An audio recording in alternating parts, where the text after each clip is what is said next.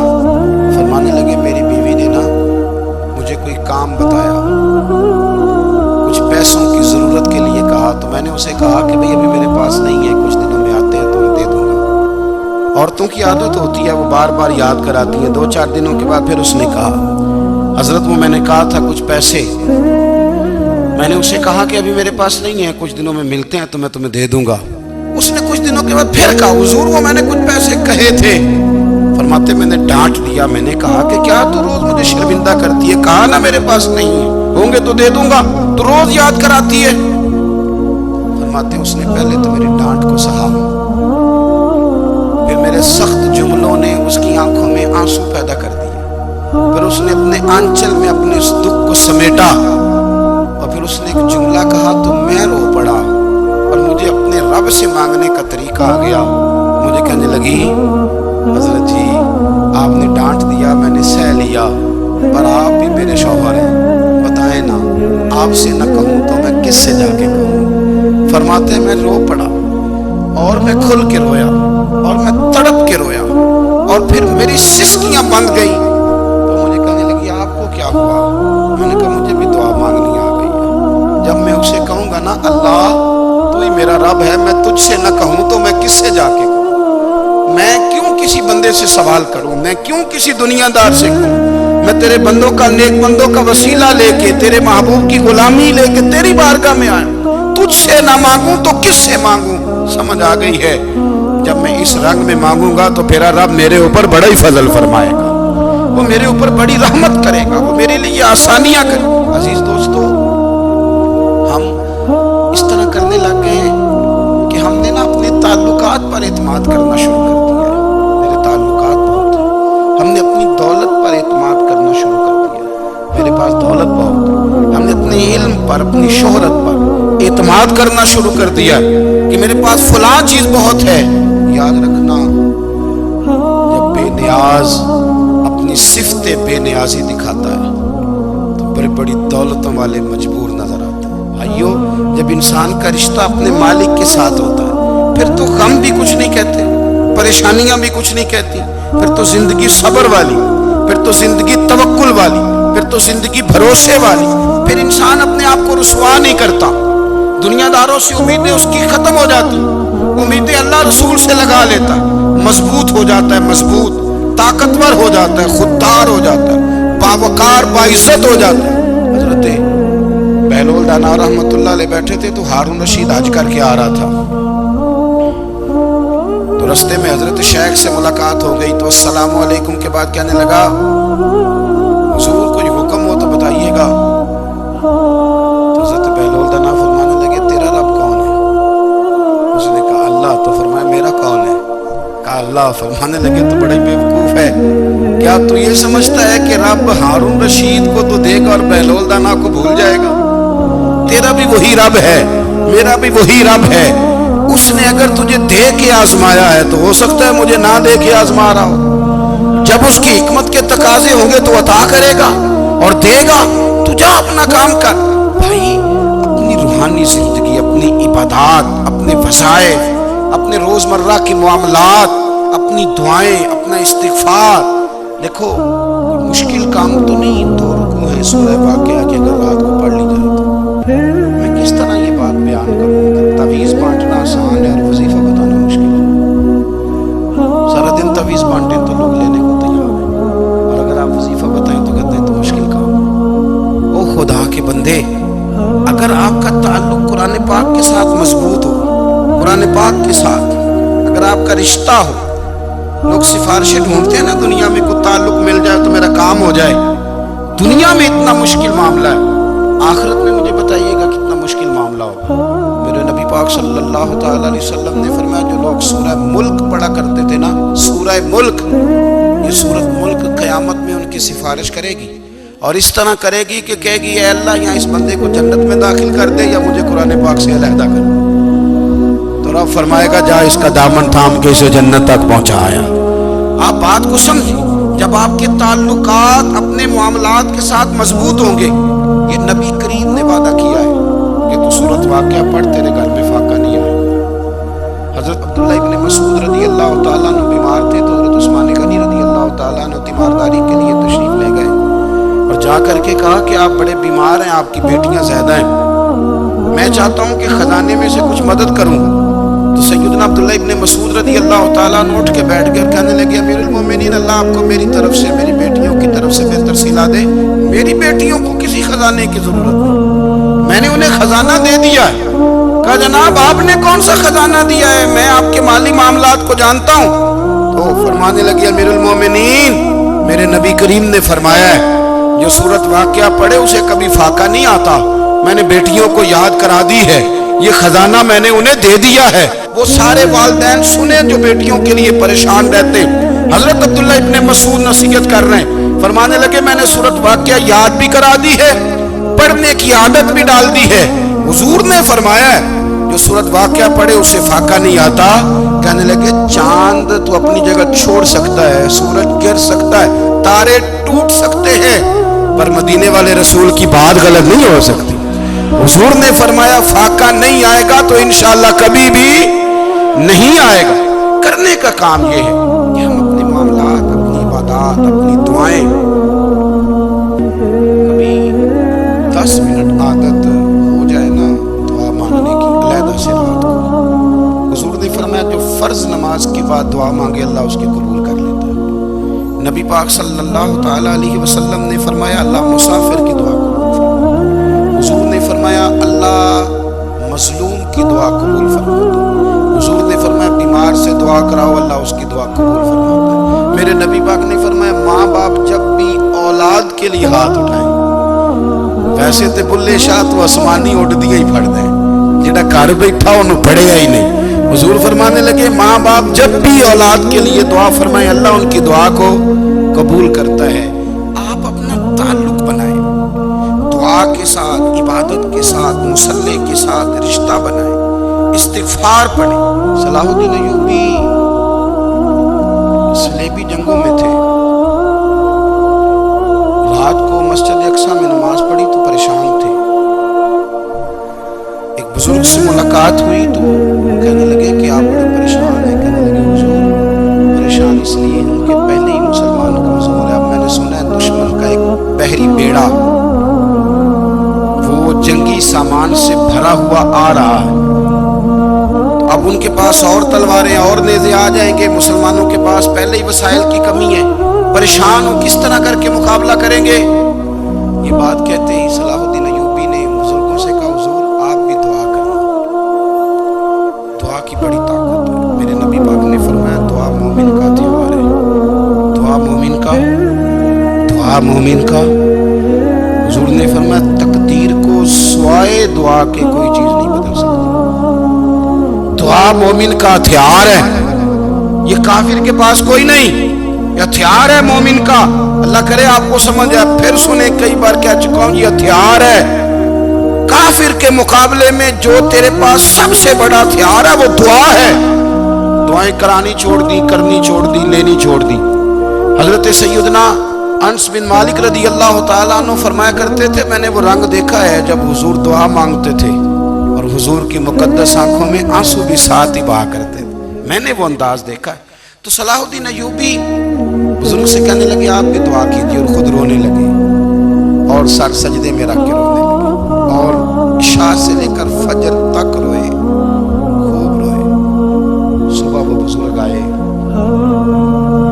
صلاح الدین ایوبی کا خوبصورت اور ہنستا ہوا چہرہ دیکھا، کہنے لگے آپ بڑے خوش ہیں، رات تو میں نے بڑے روتے ہوئے دیکھا تھا۔ تو کہنے لگے حضور وہ جو بحری بیڑا آ رہا تھا نا وہ پانی میں ڈوب گیا ہے، اب وہ نہیں آ رہا، ابھی خبر آئی ہے تو میں بڑا خوش ہوں۔ بزرگ کہنے لگے اٹھ سینے سے لگ، اور سونے کے بعد وہ بحری بیڑا پانی میں نہیں ڈوبا، وہ تیرے آنسوؤں میں ڈوب گیا ہے۔ جو تو رات رویا ہے نا رب کریم کی بارگاہ میں تو وہ ڈوب گیا ہے۔ بھائی اپنا مصلی کا، عبادت کا، وظائف کا، اللہ کا سلسلہ اس کو مضبوط کریں، اپنی دعاؤں کے تعلق کو مضبوط کریں۔ دعائیں بڑے انقلاب برپا کر دیتی ہیں۔ ہم تھوڑے نا جب سے خشک ہوئے نا، خشک، اور میری تو جماعت ہی صوفیاء کی جماعت تھی، ہم تو داتا علی اجمیری کی جماعت سے، ہم تو خواجہ اجمیری کی جماعت سے، ہم تو شیخ احمد فاروق سرہندی کی جماعت سے، ہم تو صوفیاء کی جماعت، ہماری جماعت نے بھی وہ تعلق جو ہمارے بزرگوں نے بنایا تھا۔ بزرگ اللہ کے قریب کیسے جاتا ہے؟ ہمارے یہاں نا بہت سارے لوگ کہتے ہیں جی نظر ہو گئی تو کام ہو گیا۔ بھئی جو بخاری مسلم میں طریقہ ہے نا اللہ کا قرب پانے کا، وہ تو نفل ہے۔ نبی کریم علیہ السلام نے فرمایا بندہ نفلوں کے ذریعے رب کے قریب جاتا ہے، اور اتنا قریب جاتا ہے کہ پھر اللہ اس کی زبان بن جاتا ہے، اللہ اس کی آنکھیں بن جاتا ہے، کان بن جاتا ہے، ہاتھ اور پیر بن جاتا ہے۔ تو یہ تو عبادت ہے، یہ تو اللہ کی بارگاہ کی حاضری ہے جو آپ کو اللہ کے قریب کرے گی۔ اپنی نماز کو اہمیت دے کے ادا کریں، نمازیں موبائل بند کر کے ادا کریں۔ لیکن نا کچھ لوگ کہتے ہیں مجھے ٹائم نہیں ملتا نماز کا، تو میں کہتا ہوں یہ آپ نے بڑی جرت کی بات کی ہے۔ مجھے کو میرا پیر بھائی کہہ دینا میرے پاس ٹائم نہیں آپ کو ملنے کا، تو میں کہتا ہوں آج کے بعد آنا ہی نہیں۔ تم کیا سمجھتا ہے، تم بڑا آدمی ہے، تیرے پاس ٹائم نہیں ہے اور ہمیں ملنے کا ٹائم موج کر۔ آپ نے اللہ رسول کو کہہ دیا ٹائم نہیں۔